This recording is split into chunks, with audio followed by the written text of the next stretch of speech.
Hi students, देखो आज हमारे पास फंक्शन है, फंक्शन ए टू बी है। ए सेट हमारे पास क्या है बेटा, ए सेट है रियल नंबर माइनस का। फंक्शन हमारा है ए टू बी, ठीक है। और ए क्या है, ए सेट है रियल नंबर माइनस का 3, मतलब सबको ले सकते हैं। मैं 3 नहीं ले सकते आप, ठीक है। बी सेट क्या है, रियल नंबर सबको ले सकते हैं, बस मैं एक नहीं ले सकते आप, ठीक है। और फंक्शन हमारे पास गिवन है, फंक्शन इक्वल टू क्या है, x-2 अपॉन में x-3। वो आपको चेक करने के लिए कह रहा है, इसका 1 1 1 2 चेक करो आप, ठीक है। तो 1 1 1 2 कैसे चेक होगा राज बेटा, पहले हम चलते हैं 1 1 के लिए। 1 1 मतलब इंजेक्टिव, ठीक है। 1 1 के लिए क्या होता है बेटा, हम लेते हैं late fx1 equal to fx2। तो हम लेते हैं, ये हो गया fx1 मतलब जहाँ जहाँ पे x है वहाँ पे x1 पुट करोगे आप। x1 - 2 अपॉन में x1 - का 3 इक्वल टू कितना, जहाँ पे fx2 मतलब जहाँ जहाँ x है वहाँ पे x2 आ जाएगा, यानी x2 - का 2 अपॉन में x2 - का 3। अब इसे क्रॉस कर देते हैं हम, क्रॉस मल्टीप्लिकेशन।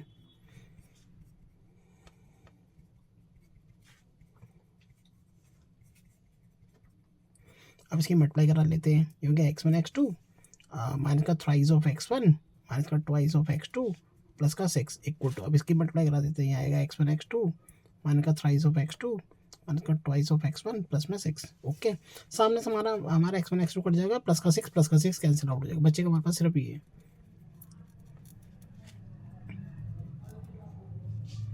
हम एक काम करते हैं, फिर x2 वालों को एक तरफ ले आते हैं, है ना बेटा, और x1 वालों को एक तरफ ले आते हैं, इधर तरफ ले आते हैं हम, है ना। तो कितना आएगा, ये आएगा 3x2 माइनस का twice of x2 equal to minus का 2x1 प्लस में thrice of x1। 3x2 minus का 2x2 आपको x2 दे देगा, 3 ऑफ x1 माइनस का 2x1 आपको x1 दे देगा। x1 इक्वल टू x2 आ गया, यही हमारे को प्रूफ करना होता है वर्णन के लिए, इसलिए हमारा फंक्शन कैसा हो जाएगा, f is 1 1।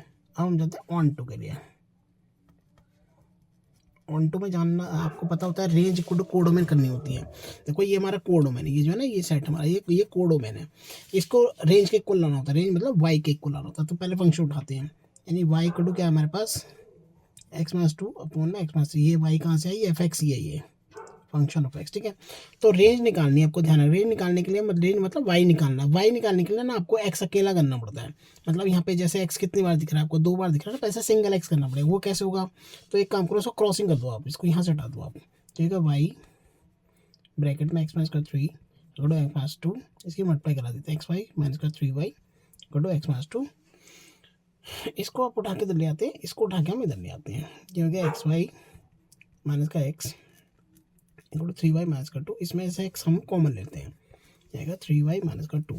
यहाँ से x अकेला करेंगे तो आएगा 3y माइनस का 2 अपॉन में y माइनस, ये हमारा x होगा। अब इसके बाद ही x डिसाइड होगा, ठीक है हमारे को। अब ये x अकेला होगा ना, अब यहाँ से होगा, देखो आप जानते हो कि जो डिनोमिनेटर होता है उसमें जीरो नहीं होना चाहिए, यानी जो आपका y-1 है वो क्या नहीं हो सकता, जीरो नहीं हो सकता, क्योंकि नीचे 1 आएगा तो जीरो जगह नॉट डिफाइंड में चला जाएगा। तो यानी y आपका एक नहीं हो सकता, मतलब y आप सबको ले सकते हो, उसमें से आप एक नहीं ले सकते आप। तो ये हमारा हो गया रेंज, ठीक है। और अगर गौर से देखो, जो हमारी कोडोमेन है, कोडोमेन में हमको यही दे रखी है, जो ए टू बी होता है ना, जो बी सेट बाद वाला, यही हमारा कोडोमेन होता है। कोडोमेन हमको कितना दे रखा है, वो बिलोंग्स टू दे रखा है रियल नंबर माइनस का 1। तो हमारी रेंज क्या है, रेंज आ गई हमारी कोडोमेन के इक्वल, इसलिए फंक्शन कैसा है, function is on two means surjective. अब हमारा क्या है, फंक्शन क्या है, 1 1 ऑन टू दोनों ही है, 1 1 भी है और ये ऑन टू भी है, इसका मतलब फंक्शन इज बाइजेक्टिव है, function is bijective. Thank you, bye.